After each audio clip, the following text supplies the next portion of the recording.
Rejecting vulnerability submissions, well, some of them aren't vulnerabilities. If you look at a holistic view of security, there are best practices. And sometimes you may have a piece of code in an application that isn't a best practice, but it's not an exploitable vulnerability. When we talk about exploitable vulnerabilities, we talk about a loss of confidentiality, integrity, or availability. So what does that mean? It means that when I exploit a potential vulnerability, there must be some loss of confidentiality, integrity, or availability within the application or within a extended scope, right? The underlying operating system in which the web application is running, and so on. So if you have a vulnerability submission and you are not able to demonstrate this loss of confidentiality, integrity, or availability, then it might be rejected.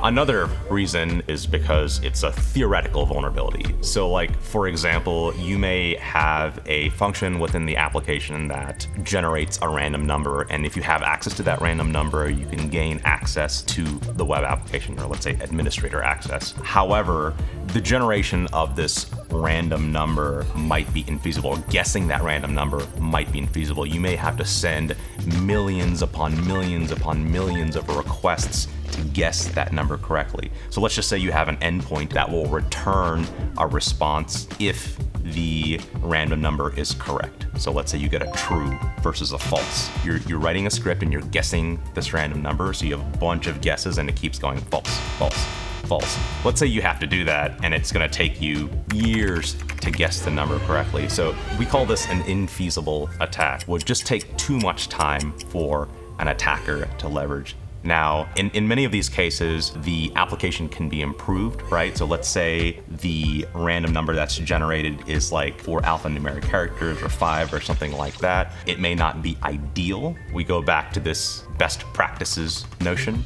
It may be ideal for that developer to increase the entropy because the impact is gaining administrator access, right? In that particular instance, I think that you can look at this as a best practice. It's not actually exploitable. It's not feasible to exploit in the real world.